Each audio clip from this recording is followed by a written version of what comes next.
여러분 안녕하십니까, 진성호입니다. 윤석열 국민의힘 대통령 후보가 이제 승기를 잡았습니다.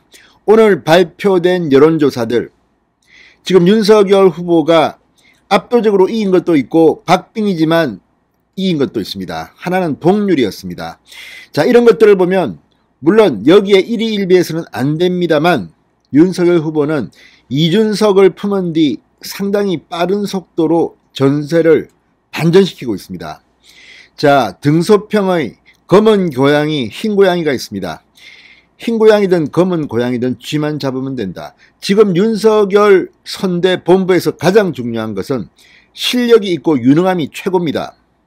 뭐 누가 되면 나중에 누가 한 자리 차지하고 이런 거는 그 다음에 생각할 일입니다. 윤석열 대통령이 탄생하면 그때부터 새로 설계하면 됩니다. 지금 선거 이후를 생각하는 사람들은 경계해야 합니다. 지금은 일 잘하는 사람들이 보배입니다. 자, 윤석열 후보 오늘 신년 기자회견을 했습니다. 그리고 이 코로나로 고통받는 자영업자를 위한 정책, 그리고 저출산율에 맞는 정책을 내놨습니다. 그렇지만 오늘 윤석열 후보의 기자회견에서 가장 많은 스포트라이트를 받은 것은 바로 안보 문제였습니다. 원래 안보 문제 정책은 없었습니다. 그러나 오늘 아침 북한이 도발한 미사일, 자, 마하 10 수준의 정말 고성능 미사일임이 뒤늦게 밝혀져서 지금 군이 발칵 뒤집혔습니다. 이 합참의 발표가 나기 전인데도 윤석열 후보는 이 미사일에 대해서 수도권까지 1분이면 혼자 북한을 선제 타격해야 한다고 말했습니다. 여기에 대한 이재명의 반응도 나왔습니다. 공포 분위기 조성한다는 취지로 말했습니다. 이런 식의 정신 상태로 대통령이 되겠습니까? 자, 윤석열 후보가 거세게 치고 나오고 있습니다. 자, 방금 전 이준석 대표의 인터뷰가 나왔습니다. 이준석이 철이 든 것 같습니다. 한번 이 자신의 대표직이 의원들에 의해서 비토당하는 직전까지 갔던, 지옥 근처에 갔다 왔던 이준석이 정말 본래의 모습을 찾았습니다. 자, 이준석이 그걸 보면 상당히 많은 것들을 준비하고는 있었던 모양입니다. 그게 열리니까 지금 윤석열 선대본부는 신바람이 납니다. 원래 선거는 이렇게 한번 지나가도 신바람이 나서 치고 올라오는 그 기세가 중요합니다. 반면 이재명 민주당 후보 기자들의 질문을 받고 윤석열과 지지율이 비슷해질 거라고 스스로 말했습니다. 그만큼 그들은 알고 있는 겁니다. 자, 그들은 또 뭐 자리 잔치를 했습니다. 뭐 본부장에 뭐 13명이나 되는 중진 의원들을 쫙 배치하면서, 그래서 되겠습니까? 윤석열 후보 측과는 정반대로 가고 있습니다. 자, 이준석 방금 전 인터뷰에서 홍준표, 유승민 두 사람에 대한 이야기를 했습니다. 또 안철수에 대한 이야기를 했습니다. 지금 이제 관건은 윤석열 후보의 지지율이 올라가면서 안철수와의 단일화론, 이거에 대한 대응을 하는 것과 본선에서 경쟁했던 세 사람이 있습니다. 원희룡, 홍준표, 유승민. 이 중 원희룡은 지금 정책본부장에 대해서 완전히 열심히 죽자살자를 하고 있습니다. 홍준표 의원 지금 겉으로는 윤석열에 대해서 헛소리다, 뭐라 초등학교 반장 선거도 이것보다는 뭐 어떻다, 아무튼 조금 그렇습니다. 그러나 뒤로는 윤석열 후보에게 코치도 하고 한다고 하니까 한번 믿어봅시다. 유승민 전 의원은 좀 이상합니다. 나타나질 않습니다. 연락이 잘 안 된다고도 하는데, 그럼에도 불구하고 이준석, 원래 이준석 대표야말로 유승민계, 유승민을 대통령을 만들겠다 이런 발언으로 논란이 된 적도 있습니다. 그러나 이준석도 지금 내 코가 석자입니다. 선거가 2달도 안 남았습니다. 지금 이준석은 제1야당의 대표입니다. 이번 정권 교체를 못하면 이준석의 정치 생명도 끝이라는 것을 알고 있습니다. 이준석은 지난번 의총이 끝난 뒤 윤석열 후보와 둘이 남았을 때 이번 선거에서 저 사람들, 의원총회에 나온 배지들은 선거의 패배도 국회의원 더합니다. 계속합니다. 그렇지만 윤석열과 이준석은 집으로 가야 합니다. 자, 이제 감정이 그동안 참 저도 이준석 엄청나게 비판했습니다. 제가 봐도 지난 2주일 동안 이준석이 선대위를 나와서 했던 그 인터뷰 이런 걸 보면 정말 어떻게 하고 싶은데 지금은 그런 걸 가지고 또 싸우고 할 때는 아닌 것 같습니다. 제 개인적으로는 사실은 국민의힘은 개혁돼야 합니다. 지금 같은 식으로 일도 제대로 안 하면서 뭐 이준석이 괘씸한 거는 맞지만 그런 식으로 선거에 쓰일 수는 없습니다. 선거에서는 역시 일 잘하고 열심히 하는 사람들이 중요합니다. 자, 지금 기세를 잡은 이준석 대표 뭐라고 했을까요? 진성호의 직설 시작합니다.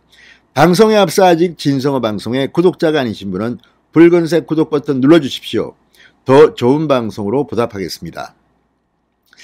자, 이준석 대표가 2030 공약에 성공했다고 평하면서 이어 60대 이상 호남 민심 잡기를 차례로 펼쳐 이달 말 설 명절 이전에 승기를 확실히 잡겠다고 호언장담했습니다. 윤석열 후보의 지지율이 이재명 후보에 비해 적어도 5 내지 7%포인트 앞서도록 만들겠다는 그런 계획입니다. 지지율 반등에 성공하면 굳이 안철수 국민의당 대표와 단일화하지 않아도 된다는 설명입니다. 홍준표, 유승민 두 사람에 대해서는 의미 있는 시점에 기획해야 한다며 조급해할 필요가 없다고 봤습니다. 사실 본격적인 선거운동 기간이 있습니다. 그게 이제 이 후보 등록을 하고 난 뒤 선거 기간이 되면 유세차, 홍보물, 그때는 마이크를 잡고 유세차에 올라와서 연설도 할 수 있습니다. 바로 그때쯤이 아닌가 싶습니다. 이준석 대표는 국회 당대표실에서 머니투데이 더 300과 인터뷰를 갖고 우선 대선 민심의 분수령으로 꼽히는 설 명절을 앞두고 3단계 작전을 펼친다고 말했습니다. 지난 주말 여성가족부 폐지, 병사 봉급 월 200만원 등을 건대이어 매주 차별화된 새로운 공약을 발표하겠다는 이야기입니다. 원희룡 정책본부에서는 상당히 많은 정책들이 차곡차곡 쌓여 있다고 합니다. 이걸 효율적으로 푸는 것이 중요합니다. 지금까지는 정책 발표하는 모양이 상당히 깔끔했습니다.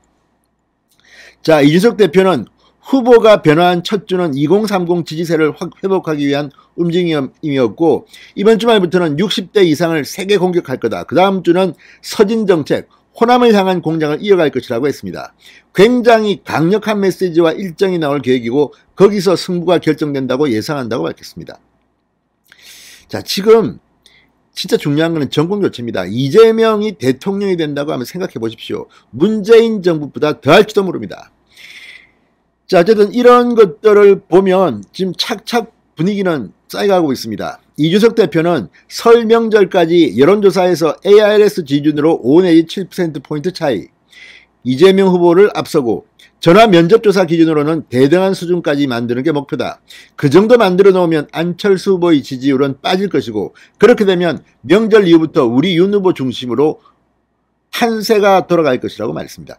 이미 제가 볼 때는 오늘 발표된 조사도 크게 이기는 것도 나왔습니다. 승기를 잡은 것은 확실해 보입니다. 자, 이렇게 지지율 추세가 바뀌면 단일화의 실익은 사라진다는 주장을 했습니다. 이준석은 안철수를 참 싫어합니다. 정권교체를 바라는 사람일수록 당선 가능성 있는 윤 후보에게 집중하게 된다. 현실적으로 단일화 논의가 이어지면 유세차 주문, 홍보물 제작 등 지금 자금 집행에서부터 어려워져 선거 전략에 혼선만 가중된다. 자, 이게 무슨 말이냐. 이 대통령 선거는 정말 큰 선거입니다. 어마어마한 자금이 들어갑니다. 홍보물, 유세차 기본적인 것만 해도 엄청납니다. 자, 그리고 지금 단일화 논의를 하게 되면 이런 것들이 다 휘청거립니다.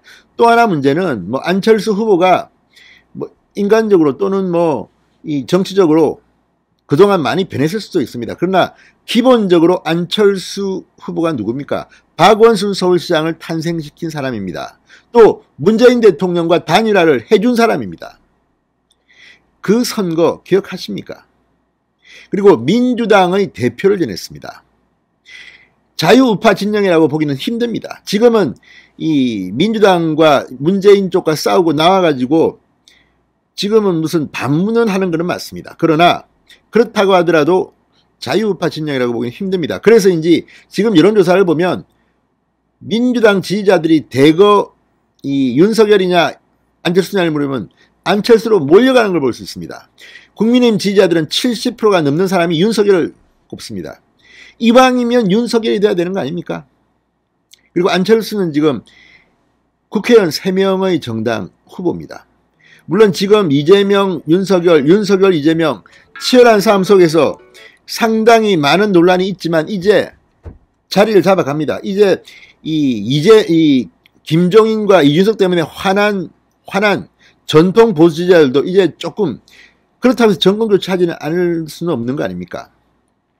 자, 어쨌든 지지율 회복이 이렇게 된다면, 설 이전에 된다면, 이준석 대표 말대로 된다면 안철수와의 단일화는 인위적으로 하지 않더라도 유권자들이 알아서 윤석열과 안철수를 단일화시킬 겁니다. 대일적으로 다 찍는 겁니다. 이게 쓴 겁니다. 그 전에 그러니까 단일화 논의를 설령 마지막에 정말 이재명이 너무 잘 나가가지고 마지막에 과거 노무현 정몽준 케이스처럼 막판에, 그때는 뭐 선거 직전에 했습니다만 그런 때가 올지도 모릅니다. 그러나 그때 하더라도 지금은 그런 이야기를 할 때는 아닌 것 같습니다. 자, 이준석 대표는 이 안철수 단일화 효과도 별로 없을 거라고 했습니다. 과거 지역 기반의 정치인들과 달리 지금은 우리 지지층이 일시적으로 넘어간 것이라 단일화 효과가 약할 수밖에 없고 젠더 이슈 등에서도 입장이 완전히 다른데 어떻게 조정할 것이냐. 뭐 맞습니다. 지금 정책 이런 것들이 혼선을 빚게 될 수도 있습니다. 단순히 사람이 합쳐질 수가 있습니까? 홍준표, 유승민 두 사람의 등판 시점에 대해서도 전략적 판단을 강조했습니다. 두 분은 정치적 무게감이 상당하고 움직임만으로도 큰 메시지를 주는 분들이기 때문에 실무진처럼 서둘러서 영입하고 모실 게 아니라 정치적으로 의미 있는 시점에 의미 있는 방식으로 기획하는 게 중요하다고 말했습니다. 김종인 역시 비슷한 맥락입니다. 자, 김 위원장은 어떤 식으로든 당에 도움을 줄 수 있는 분이고 방식에는 구애받지 않았으면 좋겠다. 그러니까 이제 뭐 선대 본부에 들어온다, 이건 이미 끝났습니다. 윤석열 후보가 알아서 할 일입니다.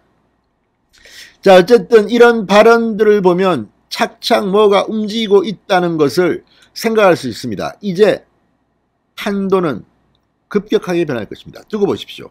문제는 윤석열 후보 본인, 그리고 이준석이 또 오만방자하게 뭐 윤석열을 흔들고 뭐 뒤에서 뭐라 하고 이러면 안 됩니다. 또 반대로 이준석 대표를 정말 세게 비판했고 저도 엄청나게 비판했습니다. 그렇지만 지금은 싸울 때는 아닙니다. 이준석도 지금 열심히 하고 있는 것으로 저는 봅니다. 자, 어쨌든 2030에 대한 캠페인은 어느 정도 실질적으로 효과가 있는 것으로 보입니다. 그리고 이준석, 김종인에 실망한 사람들, 지금 안철수로 조금 간 사람들이 있습니다만 이분들도 곧 돌아올 것으로 보입니다. 선거는 이겨야 하는 것이기 때문입니다. 진성호의 직설이었습니다. 여러분 감사합니다.